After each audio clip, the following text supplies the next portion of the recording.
very good morning and welcome to The Brief, and here's a look at your trending stories this morning. US Ambassador to the United Nations Samantha Power meets with the President. Minister Karunanayake elaborates on the 2016 budget at a seminar in Colombo.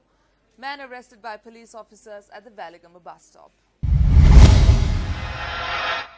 US Ambassador to the United Nations Samantha Power has commended the commitment of the Sri Lankan government in their efforts in creating sustainable reconciliation during the past 10 months. The visiting ambassador made the statement when she called on President Maithripala Sirisena at the Presidential Secretariat yesterday.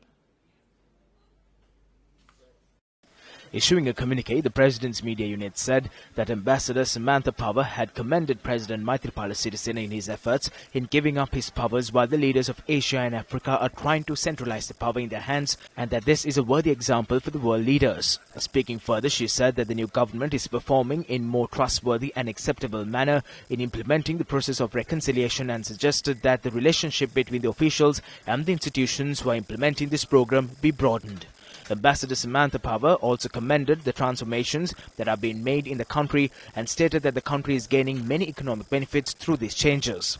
In response, President Maithripala Sirisena had explained to the visiting ambassador on the progress the government has made over the past 10 months in terms of ensuring freedom, strengthening democracy and eliminating poverty. Meanwhile, President Maithripala Sirisena also met with the British High Commissioner to Sri Lanka, James Torres, ahead of his participation at the Commonwealth Heads of Government meeting 2015. The meeting was held at the official residence of the British High Commissioner. President Sirisena is to hand over his position of the Chairman of the Commonwealth to the President of Malta, the host nation of the Commonwealth Heads of Government meeting. To mark his last week as Commonwealth Chair in office before he departs to Chogum 2015 in Malta, the President planted a nar tree in the garden of the Westminster House located in Colombo.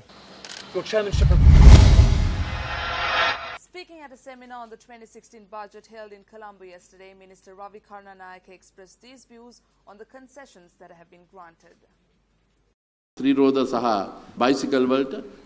say that we had imposed an emissions tax of 5,000 rupees for three-wheelers and motorcycles. Tell me where that has been mentioned. Since the opposition cannot find any mistakes, they are creating mistakes. This only applies to four-wheeled vehicles. The price of goods increased as a result of import prices increasing due to the depreciation of the rupee.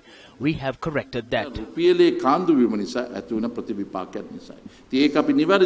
minister added later that a decision had been made to expedite the granting of concessions to the people. The prices of all goods must be reduced immediately. The President and the Prime Minister informed me that these concessions must reach the people on the 20th and not on the 21st. So I call on everyone to please ensure that these concessions are granted to the innocent consumers immediately. The Consumer Affairs Authority is bound to enforce this. This will not affect water, electricity and telecom charges either. All the taxes are on the companies and not on the consumers.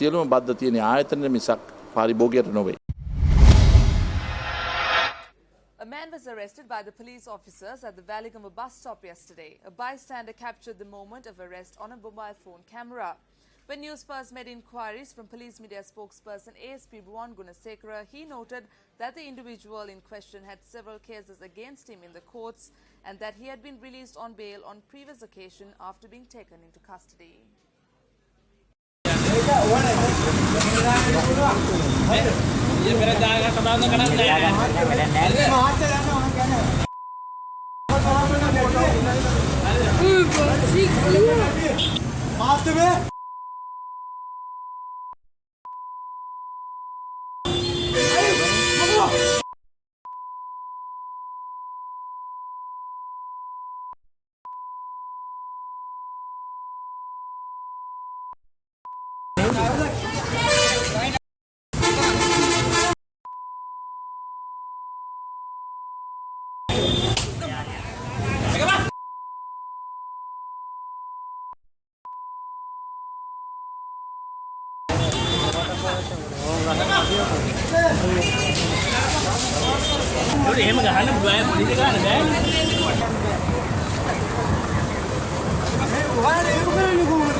Well, that's a wrap of the brief for today. For the News1st team, I'm Florine Rajendran reminding you to stay briefed.